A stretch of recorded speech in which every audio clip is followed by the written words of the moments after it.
Hey guys, two quick announcements right before we get started here.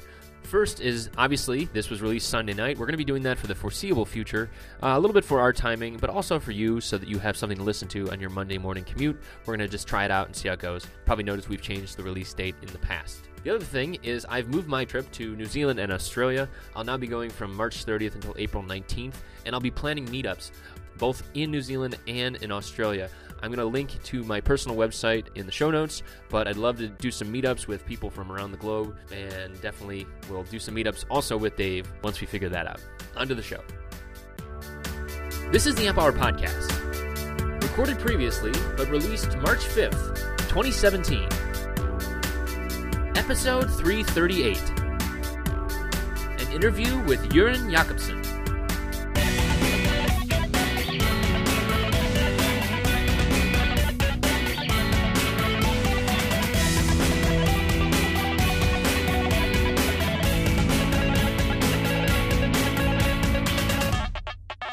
Welcome to the Amp Hour. I'm Chris Gamble of Contextual Electronics. And I'm Jørgen Jakobsen from Meos Audio. That's where I work now, but I have a background doing IC design for hearing aids here in Denmark and some other startups went through. Awesome. Yeah, and you were very kind to write to me about when I think a couple shows ago we were talking about just the always on nature of hearing aids, and then you had heard that, you wrote in and you said, "Hey, I've been working on these," and we were kind of musing. Me and Dave were musing on the implementation of DSP plus audio, and that seems like that's exactly what you've been doing. So welcome. I'm really glad to have you here. Yeah, thanks. Yeah, right. I was walking around trying to fix up my two old cars and heard your show, and I've always enjoyed that. So it's very inspiring. Were you shouting at the radio? That's what when we usually get emails, it's like people are like, "Well, I was yelling at my radio. You and Dave were saying something stupid, and then we came in."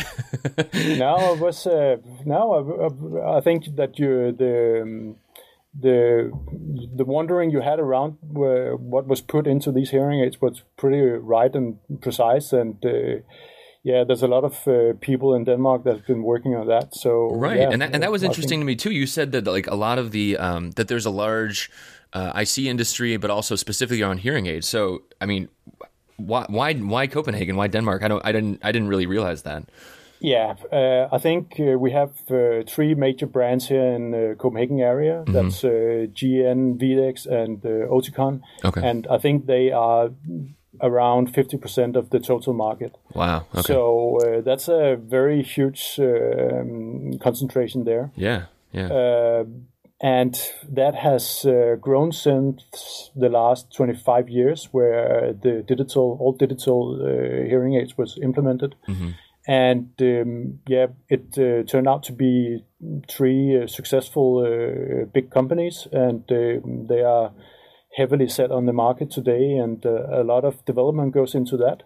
Was it based around like a university though, or like a past company, or like what was there? Because I know that like a lot of there's like Silicon Valley obviously spun out a lot of the Fairchild stuff, and it kind of like it was this nucleus of people that kind of went out and started their own companies. Was there a similar thing there, or was it just serendipity? Yeah, we have a university in Copenhagen where they have a strong emphasis in electronics. Mm-hmm. Also some in the pioneering analog industry. And then there's another thing. We have also good skills in doing acoustics and loudspeaker design here in Denmark. Okay. So we have Bang & Olufsen, we have their brand called Ice Power, but we also have some really high-end speaker manufacturing, ScanSpeak, just to measure to mention some. Yeah, no, that's great though. I mean, and it is that. It's like you get this kind of like this core group of people that are around an industry, and then there's people that go take it even further. Sounds like it's definitely that. How did you get into it? I mean, what got you into the industry? I don't know. I've always been a hacker from day one, mm-hmm. walking around in the junkyard, picking up electronics, nice. Tear it apart, see what's inside. Yep. Found a lot of magazine at that time. and have to look through all of these and see all the fancy pictures, all the electronics there, and say, oh, well, someday I'll know what's going on there, and maybe I could do it myself. Yeah, that's great. So after a trip around the country outside, I went back and started university. Took a short education, what would be a bachelor, and got a job at Jakobsen. Because there was another hub that is pretty big here in Denmark. Jakobsen is a Swedish company. They had a big group in Denmark doing intelligent phone systems. Oh. So that was the digital exchange that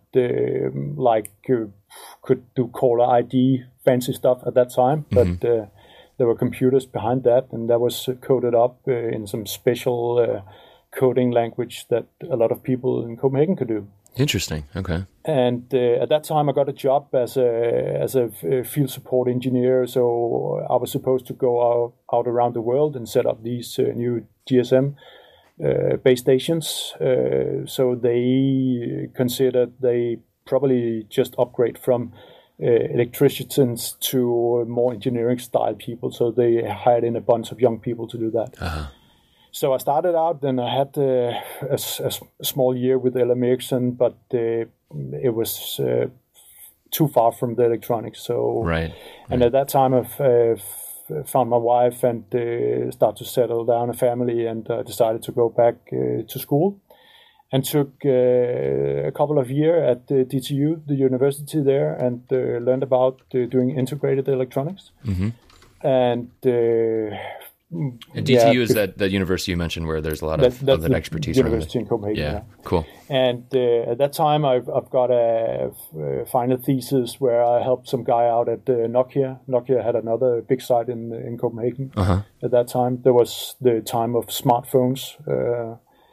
The 3310 was a big flagship at that time. Wait, is that the one that they're talking about bringing back too? Is that the? Yeah, I just saw a news article about that. That was crazy. actually, some of the colleagues for that time they produced that. So they produced some of the IC that was inside that one, and there was like, we now around the 400 million oscillators that went into that one. Oh my god! Wow. Yeah, it's pretty crazy. Yeah. Wow. Yeah. But at that time, some guy that I helped there during my final thesis, he actually hit some money out of another sellout that was here in Denmark. So he found his own company called Silicide, and was supposed to do Bluetooth wireless ICs. I have to say, Silicide sounds like you're killing silicon. Like, I think it's a process step within the manufacturing IC thing. So it was just a name at that time. So that was a startup at that time, and we were pioneering the first pages of the Bluetooth specification that came out. Oh, like what kind of time frame are we talking about here? Because we are 15, 20 years back now, I think. Oh, really? Okay. Yeah. So when we ran around and talked about Bluetooth to people, nobody knew what it was actually. Right. Yeah, the standard was kind of like getting developed by the 802.15, whatever it was, like the... Yeah. Or 802.11. And the spec was out there. Yeah. We were only doing the first 15 pages of it, and we had to tell people that was the hardest part to do. Yeah. Because that was the radio frequency shifting thing. We made our first chips, and but unfortunately we never succeeded. So, but it was 3 years of very exciting work. Yeah, doing chips on very low budget, using tools from open source, whatever we could find to make it to make it work. And so like I don't want to say that's pre-Foundry, because it wasn't I know there was a Foundry model then, but like it doesn't seem like it was as big of a thing where it's like you just go go to any Foundry like you can today. Well, I mean, there's a lot of cost today, but no, I think the model at that time was to find a a fab that had a bit of an old process, so that we could afford to do tape out in it. Yeah. We were able to do that. One thing we might have failed at that time was that we put a lot of effort into do a PLL that was a bit ahead of its time. Radio worked fine, PLL didn't. So not a good radio in that way. Gotcha. Yeah. Yeah. Because you were saying it does frequency hopping in Bluetooth, right? Like it does, and you need to have that kind of like dialed in PLL. You need to have a very fast frequency shift system in doing that. Right. Yeah. Find the new frequency, lock to that. Find the new frequency, lock to that. That kind of thing. Yeah. And that was one of the hard thing to do at that time, and where a lot of people made the effort into that. But also what happened at that time was that so we were only doing the radio frequency thing there, and other companies would then do the baseband implementation, and then there's a huge amount of software to put on top of that. Right. So it's like a multi-chip solution, whereas we think of it today where it's like everything's like, you look at like a espressive chip, it's way different than like then when you were just doing like the front end and then you said the baseband processing was separate. Yeah, we had to partner up with some other company that actually were able to do that, either in a FPGA or some digital implementation of that. Right. And there were a lot of companies around doing that. LM Ericsson was one of them. We have RTX, a Jutland, that's another part of Denmark, company that was huge in that area. And then there were the big guys today, also doing a thing, and people were just posting a lot of million into that company. We were just like shaking our heads. Yeah, right. But they won. Yeah, we did not. Right. Yeah. Yep. That sometimes the money does matter a little bit in those things, huh? I think that's a model that is worth following. Yeah. I remember the first time I saw Bluetooth stuff, I was working on like these. I was at my co-op and I was working on radios at it was like 2004, and I remember the early Bluetooth was just so rough. I mean, it was it wasn't low power. Like thinking about it today, like how ubiquitous it is. It is. I mean, it's definitely what the dream of what the the architects of the standard probably thought would happen eventually, but it took 20 plus years, right? I mean, it was not short. Yeah, and it's still under heavily development. So you still see new branches of Bluetooth specification diversity coming out. Actually, was a big push from the hearing aid industry trying to put some low power audio profiles into there. Yeah, and that's also succeeded. Now I think a lot of other industry will leverage from that. That's great. Yeah, no, that is the best case scenario when it hits that critical mass and enough people are doing it that it's like, well, you almost build on the brand of Bluetooth as much as, it's got Bluetooth in the device, but we need to stream files or audio or whatever else where it wasn't really built for that. So that's interesting. So, I mean, what was it like? So that was a startup you were doing? So that was a startup, small company, like max 15 people when things did not go any further. Some financial plan did not go the correct way. We have no products in the market. So well, we've had an analog startup on the show before who unfortunately also they did not make it out. But like, it seems like it seems like in a resource heavy thing like silicon design, that would be very difficult of like getting access to the fab engineers, getting access to the process stuff. I mean, what were those challenges, especially since you were kind of getting your footing as a new engineer as well? Yeah, I think the challenging was to it's another concept. You when you have access to analog design, you can put all the transistors you want in there. Okay. So you do that. Yeah. Because the components you have, they are totally rubbish and the spread of them are terrible. Oh, really? So you need to put a lot of transistors in there, do a lot of trimming, do a lot of management on top of that. So that's another digital IOs into that. Yeah. Could you explain the trimming process for people that don't know what that is? Yeah, so for instance, you put in a resistor, you have that transistor will spread 20%, but you need a precision around 1%. So you just chop that resistor up in smaller chunks, and at the production time, you just measure out some referred value and trim and fuse. So that's a simple way to do that. Yeah, okay. There are other techniques where you would like to do automatic trimming so that you don't have to spend time on it on the wafer tester or boot up process, something like that. So you could do trimming on the silicon itself. Things like that. Yeah, there's a lot of possibilities. Right. Yeah, because I think about it like I just go out and I just I go to DigiKey or wherever I'm shopping for parts and I just buy a 0.1% resistor. You are literally putting these structures for a resistor into silicon, and then like you said, there's not enough process control to hit the mark each and every time. So that is definitely a challenge. And you still have your resistor will spread 20%, your caps will spread another 20%. Right, so your error budget goes out the window pretty fast. Huh? Yeah. Man, that's crazy. And so same thing with, so you're making inductors as well, all these things in silicon. I mean, yeah, that's what you do today. If you look at die photos, for instance, I would recommend to have a look at the expressive ESP32.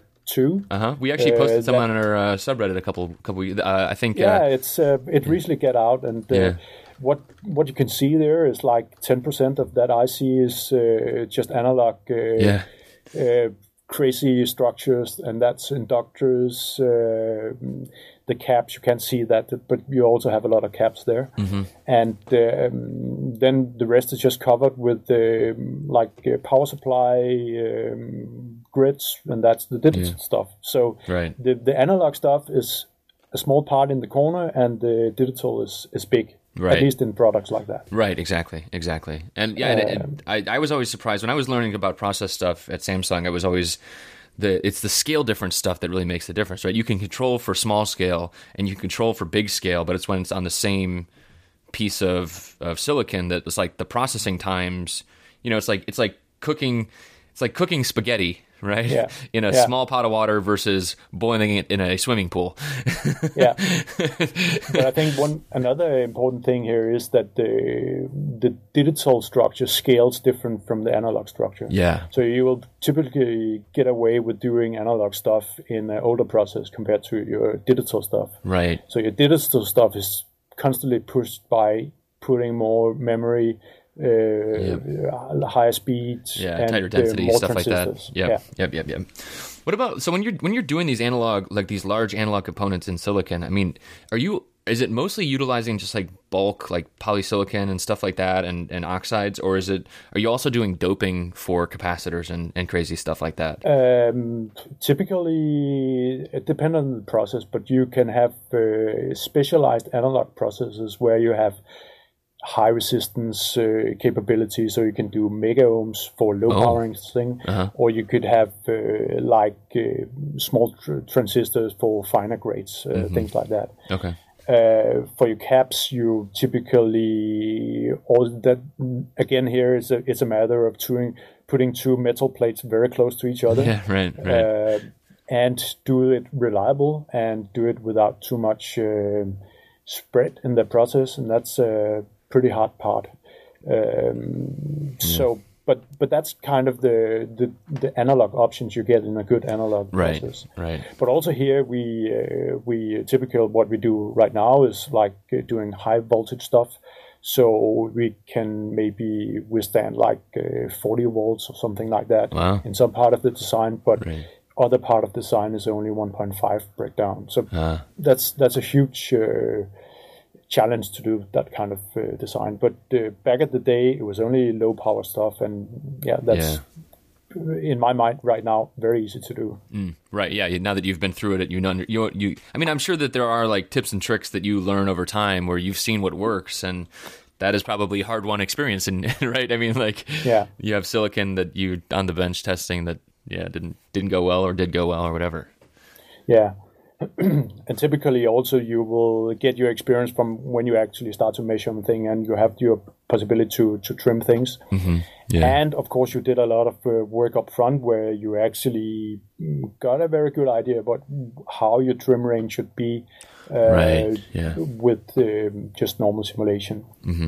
Yeah, what is what is the role of simulation? I mean, I know that the best simulators are usually the ones that are in these advanced CAD program or these the IC layout programs. But what is the scale of like time spent simulating to time spent designing in silicon to time spent testing on the bench?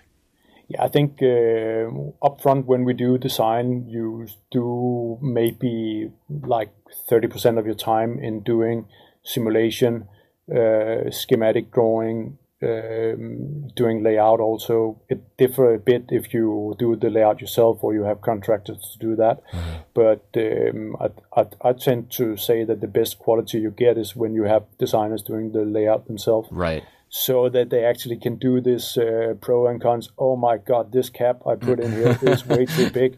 I maybe could make a bigger resistor in that way. And right, so there's not like that churn of back and forth, like the so you do that kind of regression in your head or during a couple of design cycles. Yeah, and hopefully end up in a block that could be put in the spot there where you're supposed to be in the bigger floor plan. Hook it up to the digital part, and that's one of the things that gets harder and harder to do. We are an analog driven design house here, and I was in the previous setup also. So we need a digital core with all these digital control signals to the analog part. We still have this diversion between analog and digital. Yeah. So for what we're doing now, the analog part is still bigger than the digital part. Got it. That's where all like the optimizations and the magic comes from, you're saying?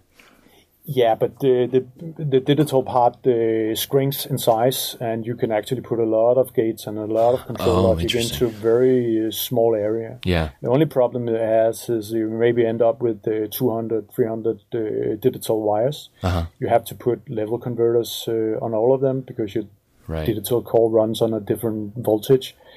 So a lot of things here go into like management of all your digital wires. So, and when you say wires, you don't mean bond wires. You mean nope. traces connections between analog and digital domain. Okay. So that's in silicon. Okay, and so you'll gate it with some kind of level shifter, like you said, or something. If you line up a lot of the level shifters, you do a database where you control it. You place the IOs on your digital core. You make automatic layout of things like that. So a lot of intersteps is needed there to actually do a complex chip like that. Yeah, and so like in the process side of things too, because I when I hear you talking about the high voltage, low voltage stuff, I assume that's like moving towards like a BCD type process or something. Yeah, exactly.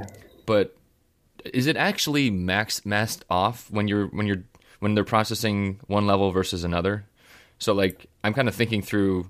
Like I said, I did process just for digital for memory stuff, but there were those kind of big, large scale differences, multi steps. So I think it's basically the same structure you're working on, and it's just a matter of your welds and your buried isolations and the structures that you put in there, and then it's just a matter of how close you do to each other, how good you are to do substrate pickups and weld ties and things like that, so that you control the different area of the chip. And from what I've seen now, what we did on this first generation of chips, then you can get away with a lot of things there. Yeah, because we have real high currents running around in the chip, but we have real sensitive circuits also. And it works. So good, excellent, excellent. Yeah, that's crazy. I mean, so and so give us just to hop back to the silicide stuff real quick. So that was mixed mode as well, analog digital stuff, right? Yeah, that was mainly analog. We did not have access to digital tool. Digital tools are always very expensive, and we did definitely not have money for that at that time. Oh, okay. So you wouldn't even like make your own like flip flops and stuff like that, like manually? Yeah, on the other hand, we did that because we thought we could do that. If we looked at what people did before, CF Gates, that kind of technology, okay, then we have a synth tool and we could get a cheap one from Aldec. At that time, they had some tool that they sold into the market, but it was not taking off. So we got a good deal on that. Oh, that's good. So actually I did that, and I wrote a standard cell library of CF Gates things. And then we were actually able to synthesize things and place around small things. So we had a serial bus. We could configure different parts of the IC. So you're just saying that you weren't buying the digital tool that would allow like a core to be dropped in there and then synthesize and all that stuff, right? We did some local digital blocks within within the analog stuff, so that we have all the configuration bits out there, but we have a serial bus to set it up. That's nice. Yeah, no, that's great. That's great. So what I was getting towards though is could you give us a scale difference of like an analog transistor versus, like in that case, even CF Gates type of thing where you're making smaller digital transistors? What is the scale difference on the gate sizes? So at that time at the Silly side, we did 35. So that's 0.35 nanometer. So 35 micron, yeah. Yeah, and today what we have is 0.18. Oh, 180 nanometer. Yeah, right. Yeah, so we're in that ball game, and that's not state of the art, but that's more than enough to do a lot of digital stuff. Right. And it's more of enough to do good analog circuits. Right. So that's a sweet spot, and the good thing about it is that the process is cheap compared to the 7 nanometer that the Intel loves talking about. It's like, we don't need that, guys, right? And the problem is that the tape out you have there is so extremely expensive. Yeah. $10 million masks and stuff like that. Yeah. And the tool cost you have at that point is also crazy. And the runtimes you have for doing LVS DSC, so that's the schematic versus layout and check for your mask set. Is have a long runtime and is also expensive. Yeah, wow, that is a whole other world. That is crazy. yeah, it is. So we are still in this area where the vendors, they know that there's a lot of startup that can do analog stuff. They require a bit of digital, and there's some option for us, and that's what we do. That's good. So after Silicide, then you did that for a couple of years, and then I ran into this other company called Oticon, and that was just to join the forces of engineer in these companies. There's a lot of them. I think at Oticon at that time there was a core group of around 10 analog IC designers. That's a lot. Wow. Yeah. And we were supposed to do wireless technology at that time, so that is also collided with the fall of Nokia. So there was a bunch of people talent doing, available. So actually there was a lot of know-how in doing wireless technology, and these people were taking into the hearing aid companies. Interesting. And introducing wireless technologies for the hearing aids. So at that time, there was envision that you, for instance, could have audio streamed from some external thing into your hearing aid using digital technology. Until today, you only were doing telecoil, so analog magnetic connections into your hearing aids. Yeah, wow. But that's at that time that was a complete new role to go into. It was a big organization, so we had to sneak in and use the digital tool by night if we wanted to do something like that. Yeah.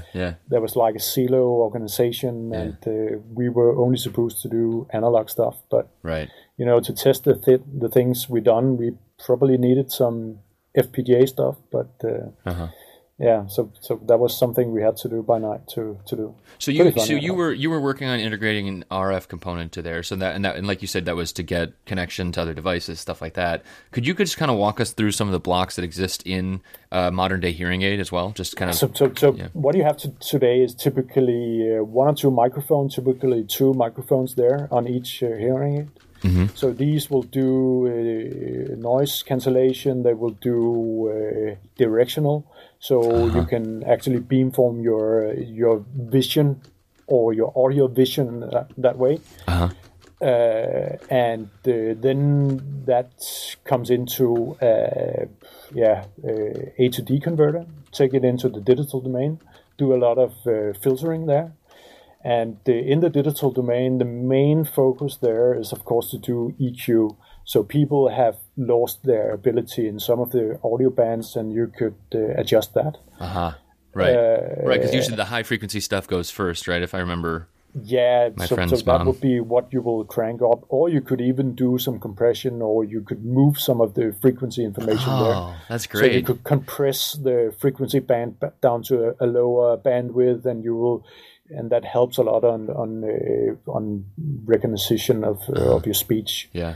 And Oticon at that time has a good reputation because there was some R&D going on in that concept on how you understand the speech, right? And intelligibility, all that kind of stuff, right? Yeah. So a lot of that came into the audiology way of making up the programs in the DSP.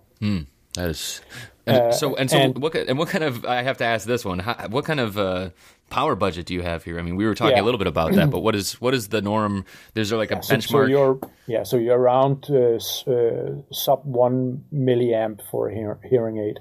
Wow. And that you need to have your two microphones going on, DSP processing real time, and your speaker. Wow. And your speaker at the previous version was actually a speaker in the physical device yourself, and then you had a tube into your ear, right, transferring that in there. But reasonably, maybe that's 10 years ago now, they removed that speaker and put it into your ear channel, so you just connect by wire. So that helped a lot. So now you have actually displaced the distance between microphone and your speaker, and that helps a lot on the feedback you have, because there's a lot of amplification going on in the hearing aid. Yeah. So one of the main purpose when you're starting to lose your ability to hear is to crank it up. right. And that's what happens. And that's like the meme, not the meme, but like you always see people in like movies, they turn it up too much and then you hear the feedback and they turn it back down. Like, And there's some clever algorithm within the hearing aids. Is somebody whistling or is it feedback? So some auto detection that can adapt to that and crank down that feedback path if needed. Wow, that's some dynamic stuff then, huh? Yeah. So, but I think that's not much to be done there at that time when I entered the area. Mm-hmm. So more of it were like, how do the people control the device? Could we put rechargeable batteries in there? Right. Yep. So when you start to use rechargeable battery, the density of that material went down a lot. So it was a fight to have a system that actually could survive one day of continuous working without having to charge it by the end of the day. Right. Almost like your smartphone. Right, exactly. And so you were probably also then integrating DC to DC type conversion stuff and high efficiency switchers. That's what I know has been done right now. Yeah. So all of these things you mentioned, microphone, well, I guess amplifiers, beamforming, ADCs, DSP, all the compression, blah, blah, blah, output drivers for the speaker, and DC to DC, all on the same silicon? Are we talking like single chip solution at this point? Typically, you have 3 dies stacked on top of each other. So you have your DSP, you have your analog stuff, and you have your memory thing. Everything bolted down to a small flex print, and that's where you then mount all your microphones, things like that. Wow. So it's a very, very small system like that. Yeah. Complex and very expensive to develop. Yeah, of course. And so if someone looks at a modern day, the plastic piece that goes behind the ear, is that mostly batteries in there these days then? Is it? It's battery mostly, yeah. Okay. It helped a lot when you removed the the speaker out of the device. Right. Then you were able to make it very small. Right. So a bunch of chips on top of each other doesn't fill or consume very much area. The microphone is getting maybe the biggest parts in there, and of course the battery. Yeah. That's crazy. But you also have the telecoil, so you don't want to lose your backwards compatibility. And your backwards compatibility was that when you picked up your phone, old phone, there's a speaker in there. That signal was picked up by the telecoil.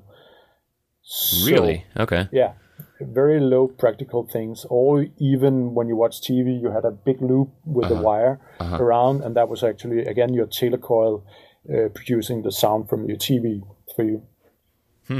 And you should imagine that the people wearing these hearing aids are elder people watching a lot of TV. So that's it's a big requirement, right? Yeah. But I think also at that time it was known that the people using the hearing aids would like to be cooler or smarter, and that was why people invented the iPhone White and connectivity by iPhone into the hearing aids. Yeah, and that's been a driver, the last 5, 6, 7 years now. So the telecoil though it's how long is that? That's been around for tens of years. I mean, like how is that one of the oldest things? That's very old. Okay.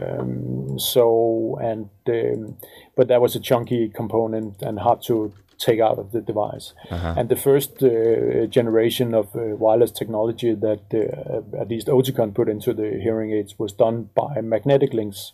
So low frequency, short range thing. So there would be a wireless connection from one ear to the other one. So one ear would say, is somebody whispering, or do I hear something? Or did the user press the button to turn up the volume? Then the other hearing aid would do that as well. Things like that. So management from one side to the other. That is nuts. And then at that time, we introduced audio streaming so that you connect your Bluetooth telephone to an audio streaming device that then would transfer the speech up to your ears. So pretty much James Bond style thing. Right. Pretty cool, very expensive, and the audience for that, very old. Right. Well, except for the spies, of course. I'm sure that there's spy people that are repurposing these chips. Yeah, probably. Yeah, that's great. What and the other crazy thing too is like the environmental pieces, right? I mean, like not that you have the elderly that are mostly using this that are like sweating and stuff like that, but just being on the body, having waterproof, sweatproof, all that stuff is it's crazy. A very harsh environment to be in. Right.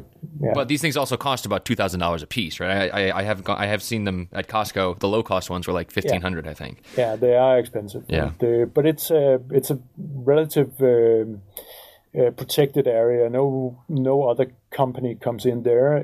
There's a lot of. Well, that's not that surprising, given what you just talked about. It's like, well, if you want to come and innovate here, be our guest, right? there's a large bunch of patents that is shopped around in a pool that the big players are in. So there's, like 6 major players around the world, and I think that's going to be like that for a long time. And there was some discussion on some of the companies buying each other, and that was actually rejected due to competition. Competition. Yeah, that makes sense. What about? I mean, are you seeing competition from China? Are there people that are? Are there fabs out there? And I think also the thing that is the trend right now is that the company that runs the hearing aids are also eating up some of the shops that actually are selling the devices that way. So it's a full development to end users in that way. Okay. Yeah. that makes sense. Yeah, and I guess it does seem like an insular industry. It's like you have probably what do they call it, audiologists that are recommending certain things as well. So it's a controlled industry kind of thing. Yeah. Well, that is very interesting. And so, okay, yeah, go ahead. Sorry. So what you got today is actually devices that connect you with your iPhone. So you manage to put Bluetooth low power links in there, and that has been the great fight. Why is that? Yeah, it's a matter of instead of having a proprietary technology that is not compatible with other things, then right now you can just connect your iPhone to your earplugs, and that's the way it should be. But is it because they don't want it to be like an open standard anymore? They want it to be like controlled, or what? No, it's so now it is you can use your open standard, but you probably have some like proprietary protocols to run there. But the radio system that you use is normal Bluetooth LTE, something like that. Okay, yeah. So the hardware is the same, but the software and the control stack is different. And I think you need to do a lot of tricks to pull down the power consumption on these devices there. You still have the budget sub 1 milliamps, and some of that only have a small portion of that is left for you for doing your analog, your wireless connection. Yeah. Okay. So, and could you give us so you've done Bluetooth stuff, you've done all this RF stuff. What are the relative amounts for because I guess you're streaming audio too over RF, so that's got to be pretty power hungry, right? Yeah, it is actually, but that's more a feature. But I think for at that time we did audio streaming sub 200 microamps. Oh my goodness! So running a receiver in that way, doing the digital decoding and audio processing. Do you actually like downsample the stream as well to like get the data rates down as well, or what? It has limited bandwidth, and it was a special codec that could do real time because again, it's the TV market you are addressing, so you cannot have latency in that audio chain. Right. So that's another hard thing to handle. I guess that's true. You don't need to send 0 to 20 kilohertz when your customer is not really capable of hearing all of that, a good chunk of that anyways. Right. Yeah. So, you send like 1K to 3K and you just chop that up and spread it. That. Yeah, sure. Right. Yeah, that's interesting. Wow. So it seems like a lot of custom, like you said, custom codecs, stuff like that. Yeah, so I guess that all the major brands in Denmark, they have their own IC development tools, and nothing was shared between these companies. So chunks of engineers in each part, and there was a time where it was not allowed to move between these. Oh, really? Off the record. Interesting, yeah. Of course, that's not allowed. Yeah, but, right. But then there were some managers that moved from one company to the other one, and then everybody said, okay, no. So we can also do that. There was a bit of more mobility between the... Right. So that's just industry politics, basically, of like... But I think that the companies are running good. It's interesting stuff to be in, and it's... there's a lot of tape outs there. So are you analog designer, digital designers? There's a lot of challenge there. Oh, believe it. Yeah. I mean, as an industry too, I imagine that, as the baby boomers continue to age, there's just such a huge market there, especially because they expect this connectivity like you're talking about. Like every baby boomer has an iPhone already. And as their hearing goes, they want to be able to keep hearing it, Yeah, so, sure. Yeah. And more features will come into the hearing aids. What kind of stuff? Like... I don't know, but we're talking about agents. So I guess that at some time you could speak to your agent, you could speak to Alexa. That kind of connectivity would actually be able to be put into your device in that way. So if you put it down as a consumer product, you could probably get a larger audience in there. Yeah. But again, you have to wait if that's what you would like to do. That is interesting because there's a lot of people. I guess there's the Apple EarPods or whatever they call those things, right? And those are low power, but those only get five hours of playtime anyways in a best case scenario. And so have you seen crossover from that industry into other industries like consumer, like you're talking about? Or no, not really. No? It's been really hidden away, and the development that goes on there is that far from what's going on other places. So listeners here wouldn't be able to go out and buy a IC that's in one of these things anyways, because it's definitely not. You have to buy or whatever. You will not be able to do it. It's custom chips for all of the brands there. So, Wow. And so, what about the So you said, I mean, obviously Copenhagen has this talent base. What about the manufacturing piece though? Are there fabs there? Or are they going to global foundries and all over? No fabs. Everything is done from outside the country. Okay, interesting. Well, yeah, I mean it's surprising that it didn't come up with that. I mean, any idea why that happened? Yeah, I think the fab industry is driven by the large IC high runners, million things. Yeah. So I think at that time where I was around there, we did maybe 1 million devices a year or something like that. Right, which is a lot, but pittance for a chip fab, right? Yeah, sure. Yeah. So like a week of the year in terms of runs. Yeah. Yeah. Small corner. Yeah. Okay. And the same goes for testing. So. Oh yeah. Right. Yeah. What about testing? I mean, so you were developing these things. You got a tape out. You got a prototype chip. Yeah, are you taking this back to your bench? I mean, like, how does that work for you? Yeah. So the next thing is that you, when you do the IC design, you also think about test. And if you did not, you're screwed. Yeah. Yeah. So, you can say it. Yeah, it's fine. Yeah. So of course that at that time, and then you typically do test development together with a test engineer, test house. Okay. So they have the expertise in running these high-speed testers, and then it's a challenge to do full qualification, sort out the bad ICs from the good ones in less than 4 seconds or something like that. Oh my god! Yeah. So that's another challenge, but it's possible, and it's right. doable. I guess if you go from 4 seconds to 5 seconds, that's times a million, right? And then you got to pay for all that extra time. That's a narrative there, and that's why you do it like that. Yeah. And the test cost is actually a significant part of a budget in that way. Right. Well, and you've mentioned too earlier in the show about the like blowing fuses, and if you're able to dial in your process more, you actually are able to save on your test times and your adjustment times and stuff like that, right? Yeah, you have to do compromise there. So you need to make sure how fast what impact a given trim process will do. Could I do it without the test, or could I do it so that the device actually run the test on its own, things like that, and that's a challenging part. So you have to hit a spec on like variation on frequency and stuff like that on the output of the chip that you're designing.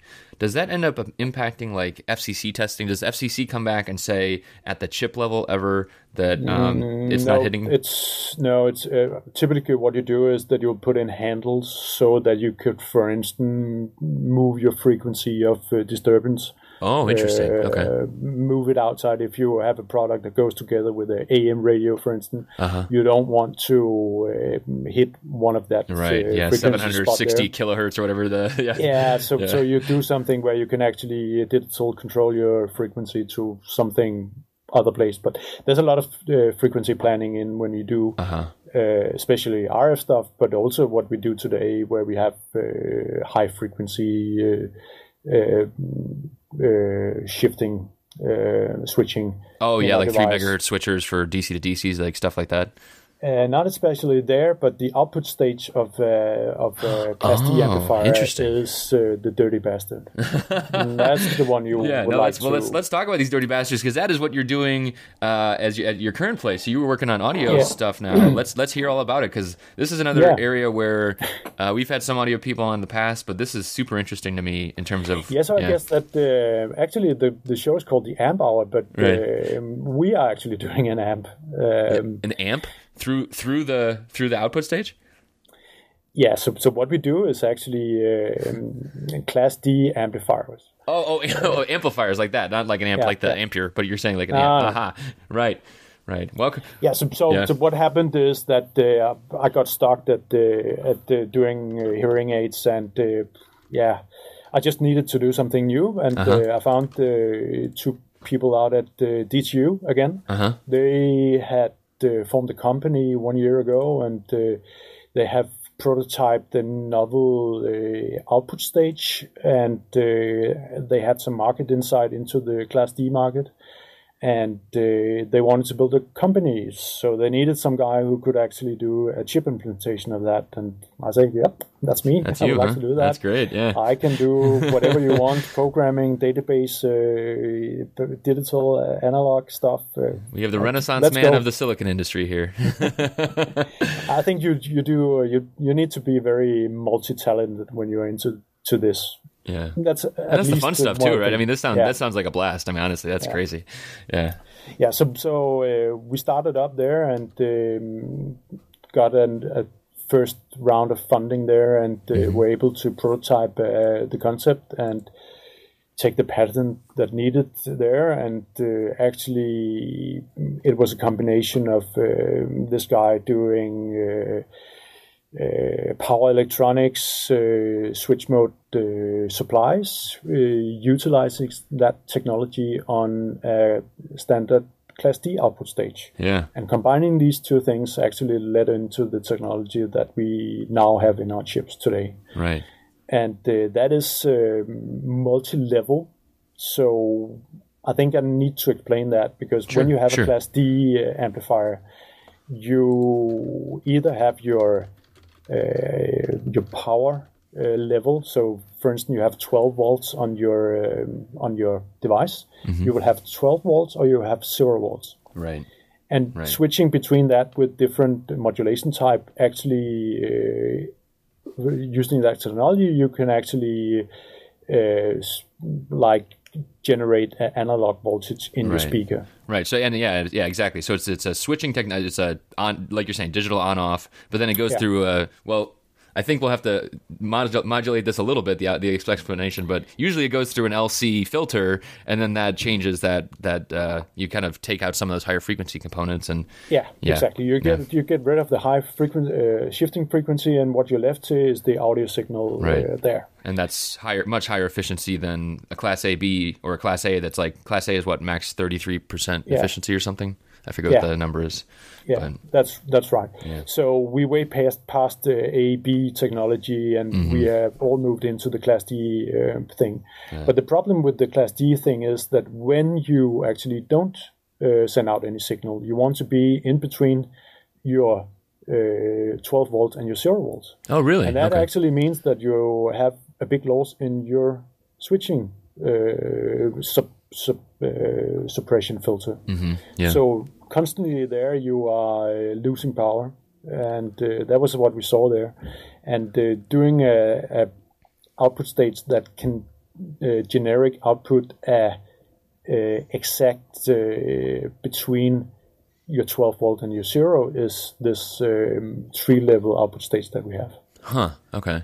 And then combining 2 of these stages in what you call a bridge-tied load setup, you're actually able to do 5-level. Really? Okay. And so, when you say that there's losses there, is it because there's like leakage from the rails to that 6-volt point, or what is the actual loss? The physical loss? So the loss is one thing when you turn up on a transistor and you shut it up again. There's a rather large amount of charge that goes into that transistor. Yeah. So just turning the gate on and off, that kind of thing. Yeah, exactly. Yeah. And we even have patents on how to turn on a transistor. You people listening now, you think you know how to use a transistor. Aha, think again. yeah. But the problem is that and because your transistors are better from your P substrate, from your N substrate compared to the P type MOSFET, you use your N-type transistors. Also, but for the high output switch node. Interesting. So, for doing that, we need a voltage that is higher than your rail. So you need to produce a supply for that, and that supply is going to track your transistor when it flies up and down. Complex stuff, but that's maybe another story. Well, no, that's good though too. So you mentioned this is all patented, which means that it is public, so people can go and read these, right? I mean, like these are sure. That's the best part about patents. So I'm looking these up. And I'll also, link some of them in. You know. Yeah, and also the thing is that you have like good patents, you have bad patents. Bad patents is something that is hidden within the chip. Good patents is something that you can observe from outside, and we definitely easily can observe people is doing what we claim to have invented. Yeah. Well, that's really cool, though. So what we do is actually we apply that kind of modulation that actually is needed for the output signal. Mm-hmm. So if you don't put any large volume signal into our amplifier, we are just steadily balancing a 0 or a half VDD out of the stage. So no idle loss in that way. And when you say not putting anything out, do you even mean those small pauses from like it's like almost like a what's it called, a gating mechanism? So if there's a little bit of sound, you kind of say where the gate is, and you say, oh well, that's effectively nothing, so we're just going to turn it off at this point. No, we don't turn it off, but we have lower switching activity, and we just need a bit of output signal, so we could like just turn it on a bit, turn it off a bit later. So very small modulation in that way. And if we move in and use 5 level modulation here, we also have the ability, or the good thing, that we don't switch that much energy from one state to the other one. So you don't have this long EMC spikes coming out from the device itself. Yeah. So there's a lot of other good things doing here. That's great. So, but let's get to the top line spec too, because this is what you were telling me about before when we talked before the show. So, what does this ultimately manifest as in terms of like power savings for these chips? Yeah, typically what you see is that when you have a Bluetooth wireless connected kind of radio thing, then you need to turn on the amplifier, and when it not plays any audio out, or just a very small audio level, so that's what we call normal listening level, then you have a big loss in your inductors, your filter there. So I think we will be a factor 10 less power consumption in that area. Wow. So the great efficiency that you have from Class D amplifiers, that's what you have when you turn up the volume to party level. But when you move down to normal listening level, you don't get that. You only get losses. So that's our claim, that we have moved that area where you actually use the amplifier most of the time. But we will still be able to do party time with you because we can turn our output stage into a normal Class D amplifier. I think you guys are missing an opportunity to just say we make party time all the time. That's what I. Yeah, I don't want to help you with your marketing or anything, but I'm just saying, Yeah, that's one possibility. Yeah. But I think the customers that we are engaged with now, they are very eager on what is the battery life of a given application, and they see that people are not doing party time all the time. Right. They use the device for medium low listening levels, right? And it's pretty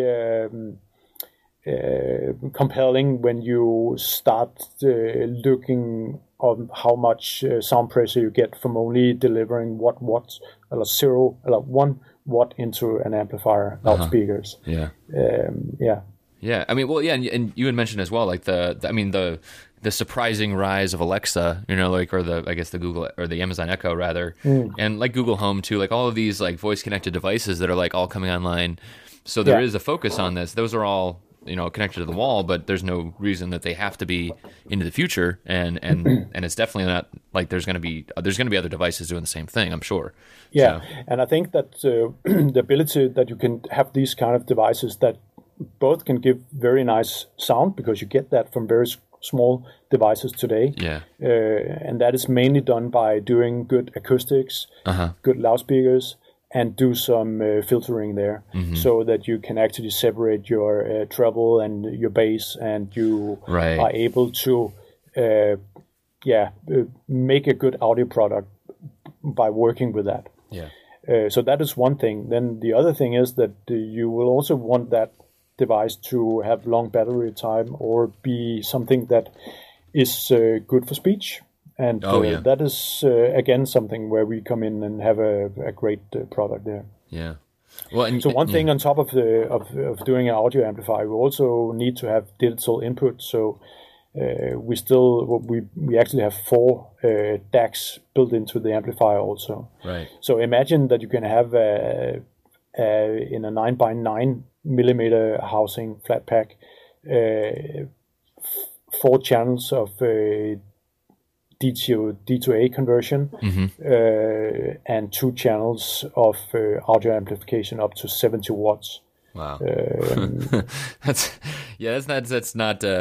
That's not big. I mean, that's a big output, but that's not a big package for sure. Like, that's crazy. Yeah, and the thing is that you don't need then bulky filters at output. You don't need bulky caps to hold your rails. You don't have to have split supplies as you used to have with other kind of technologies there. Yeah. So the form factor of your amplifier is really decreasing a lot. And then with the ability that we have, we can save customers 1 battery in their design, and they would like to do that. Yeah. Yeah, I'm looking at the block diagram. You did say that the data sheets are public now, so I'll link those in as well. But I am looking at the block diagram, and I'm a little confused though. So you're showing 4 DACs, 4 power amps, but then the power amps drive each side of the speaker. Is that right? Yeah, so that's what we call a bridge tied load. Okay. So you can configure the device up how you want it. So you can have 4 single-ended devices. That's actually why we have the 4 DACs in there. Okay. Yep. So you can drive 4 tweeters, something like that, each of around 10 watts. Or you could combine into 2 channels of bridge tied load. Then you would utilize all the fancy features we have in the device. Or you could, for instance, do a combo where you have 2 single-ended channels, 1 BTL for a big bass and a left-right channel. Or you could combine them all into a more powerful driver, low ohmic driver, something like that. Gotcha. And so could you explain a little bit too, like the one thing I've done a little bit with Class D stuff, but not much. I don't quite understand what is happening that you are able to remove the LC filter on the output. Like, is it just that the amplifier has faster feedback, that it understands where to turn on and off? Yeah, so it depends on your application. So you can have some application where you totally get rid of your output filters. So if you drive the device in some power modes, not utilizing the very high output normal operation, then you can remove the filter completely. But if you want to drive it into very high loads, you need to operate with a filter also. But is it because the speaker acts as a filter, because it's inductance acts as the filtering as well? The speaker acts as an inductant, but imagine that you have a long wire from your amplifier out to speaker that is remote. That will act as an antenna, and that will actually be the troubles that you run into when you try to go to market, things like that. I see. Okay, so it's about like you're sending out these pulses that drive the speaker, but ultimately you send a pulse to what effectively looks like a big inductor anyways, and that's going to get the edges off or whatever happens. So, but what you also will see is that you are starting to divide up. So you, instead of having a passive filter in your speaker, you will put one amplifier in front of each of your speakers, so one for the treble and one for the bass, and then you will do your EQ in a DSP somewhere else in the audio chain. And that is also a field that is involved pretty heavily at this time.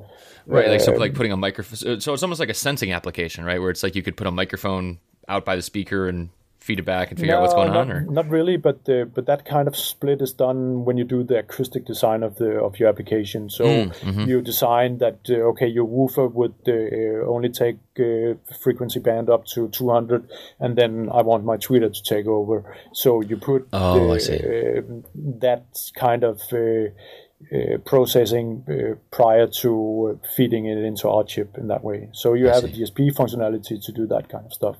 So is there active feedback in the amplifier? That, like, how does it understand that the pulses that it's sending out are actually delivering? Yeah, there's a lot of feedback there. Okay. So it is actually a loop tight control. So what you put in there comes out. Okay. So if you want to drive a DC motor, you can do that.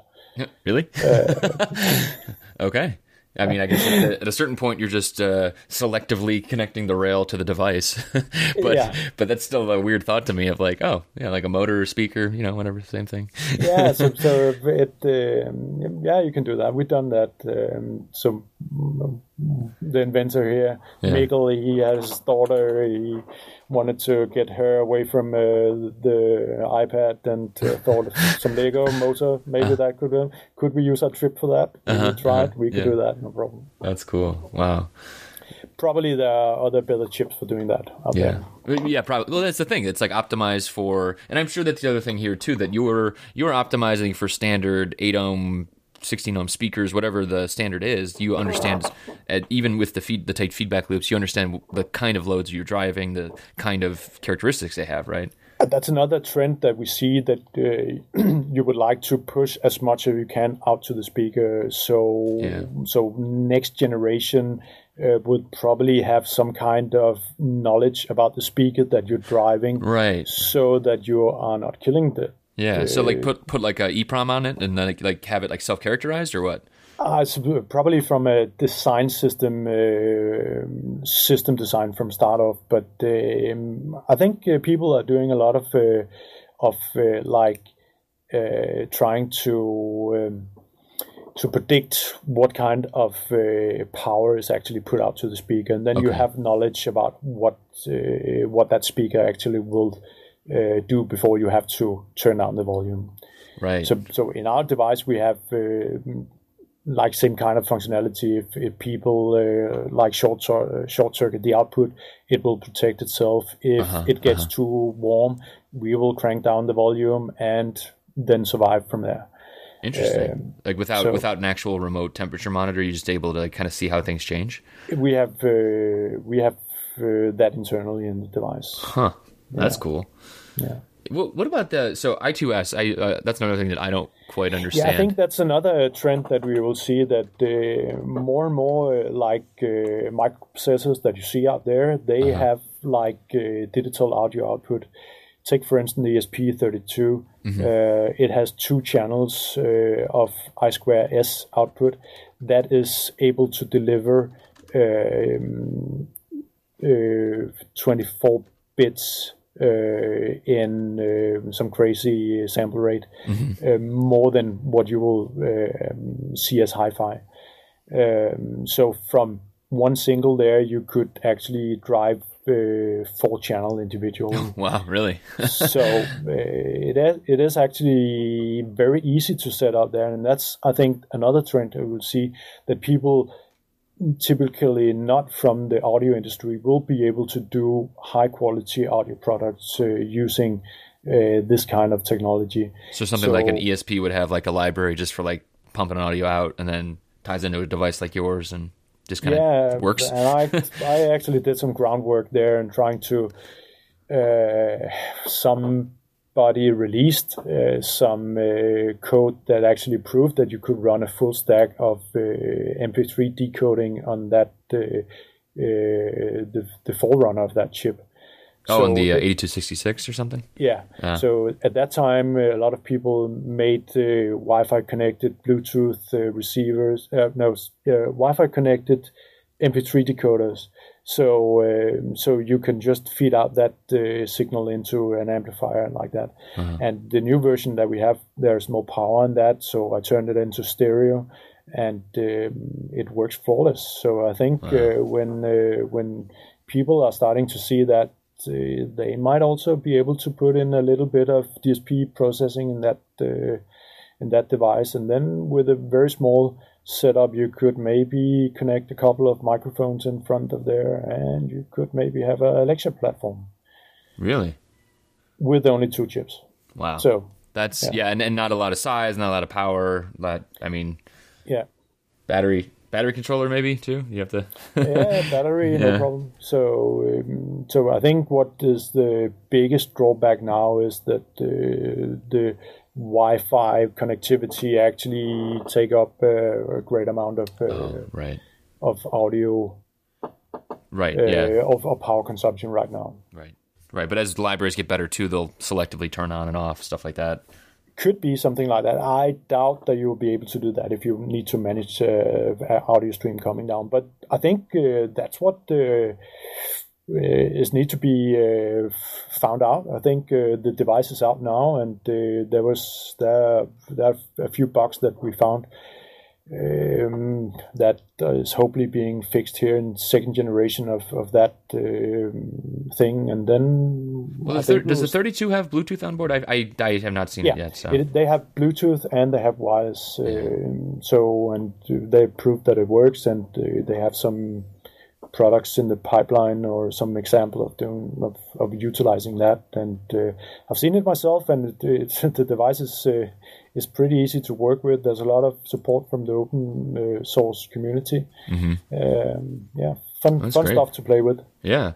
Well, what about your device? So looks like you said there's 4 devices, the MA1204. Yeah, so we have a 40 range, 40 watts, 2 times 40 watts, and a 2 times 70 watts. Yeah. And we have analog input, we have digital input, and that's the lineup that we have. That's the P versus the non-P. Is that the idea? Yeah. So that's the. I gotcha. Yeah. Well, that's cool. And able to purchase now, or how do people get their hands on one of these things? We are trying to get out there. We have set up volume production right now, and we have samples out at customers. We have that for a year or 2 now. Okay. And so we have some customers, so people are being more and more convinced in the technology that we master, and again, the audio industry is a bit conservative on what is good, what is not good. There's a lot of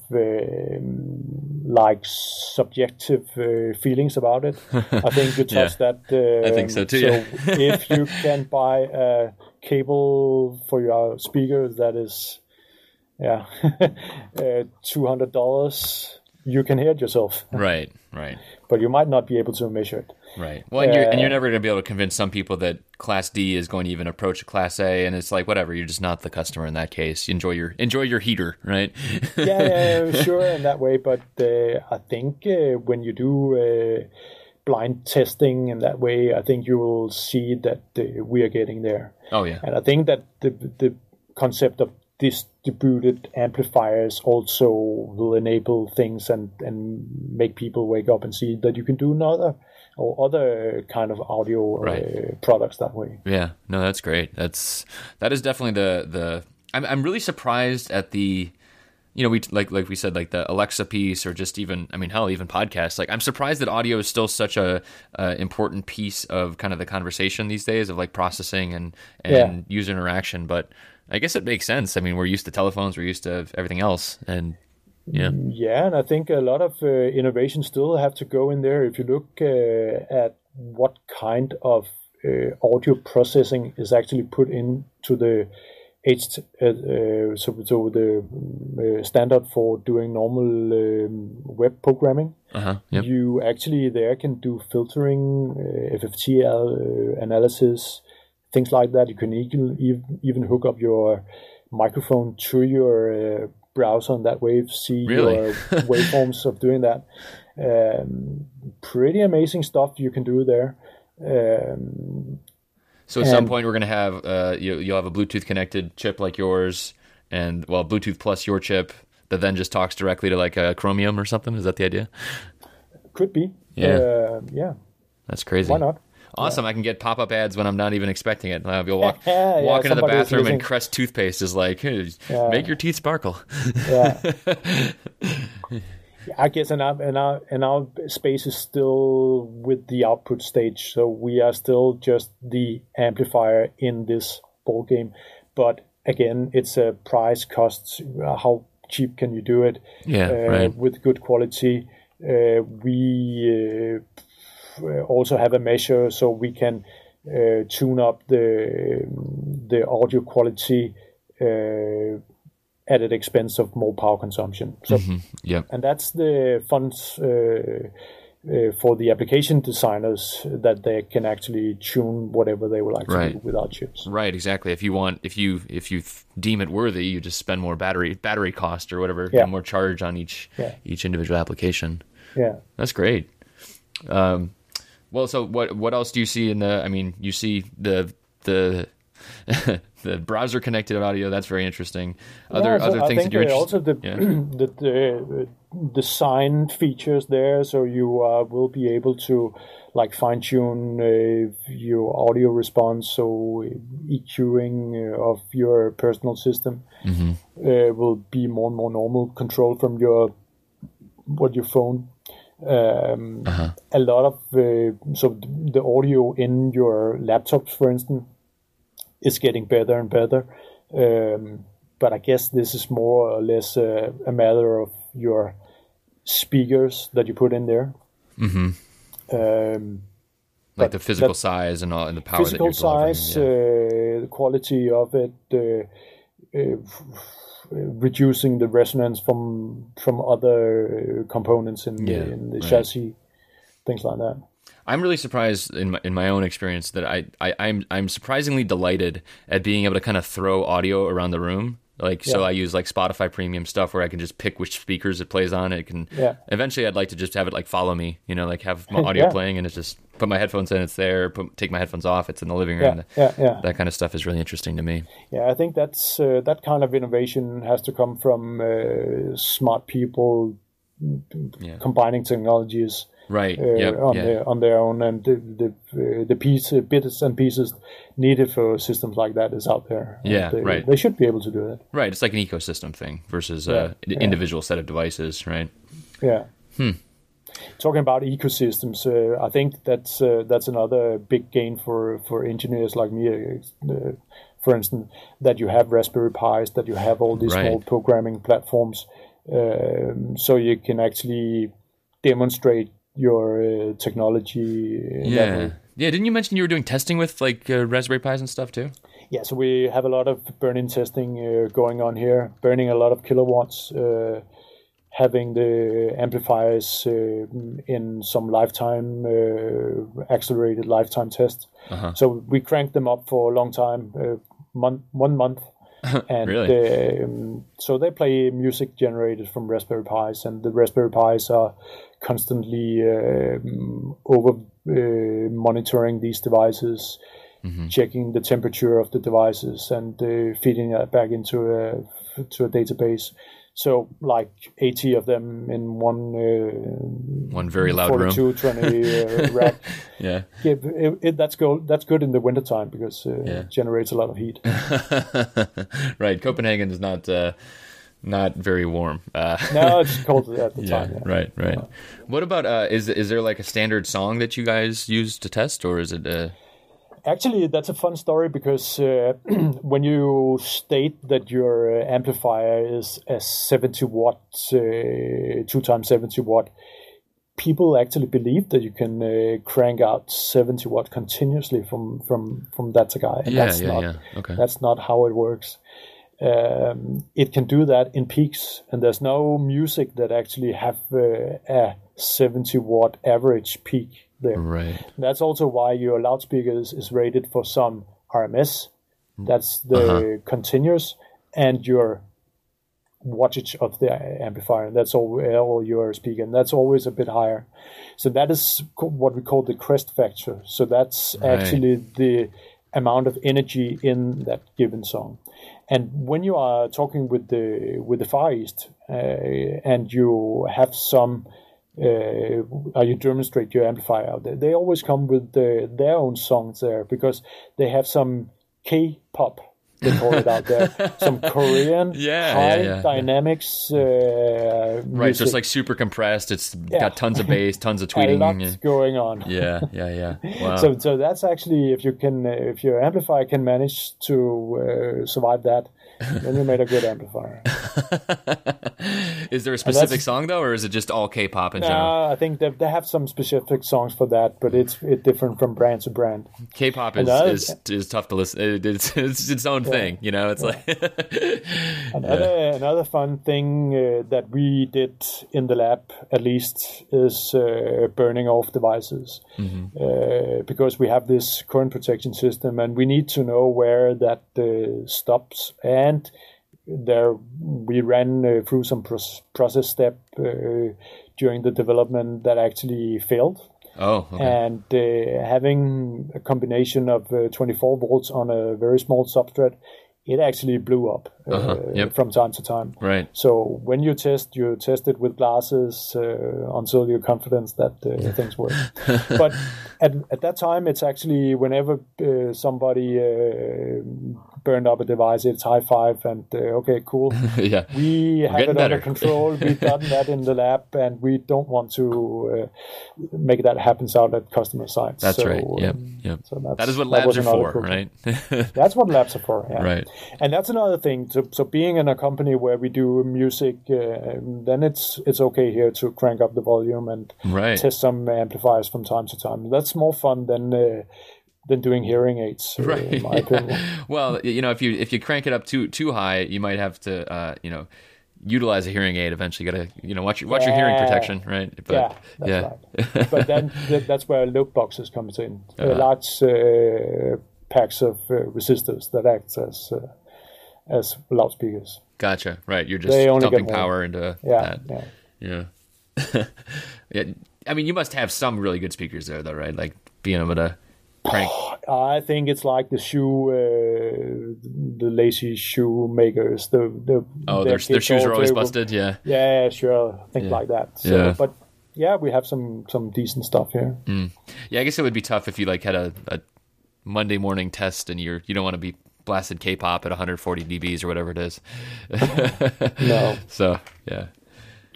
Well, that's great. So where can people find out more about this stuff, or maybe find you as well online? I mean, I think what I do is sneak around in the hacker spaces at night, trying to get the ESP up running with our chip.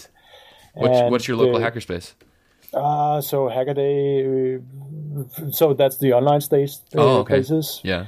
I think that done a lot for the community. It's always easy to find people within interest in that way. And then from our website, I think that's the place to see our technology at least. And hopefully it will be our amplifiers that will be in commercial products that you will listen through. Yeah. So without knowing it, you will be listening to technology that we produced here. Right. That's awesome. Yeah. Especially you mentioned that the chips are still sample stage, but eventually people will be able to hopefully catch it on a distributor site or something like that. Yeah, we are working hard to try find an outlet where we can serve everybody, both the big customers that we've been talking with for a long time now, and also the more hobbyist, but also the guys that actually think that this is a interesting niche to jump into. Maybe their potential is doing the IoT stuff, but they just need to add some audio in a high quality. Yeah, that's a good opportunity to try to see how our chips works. Yeah.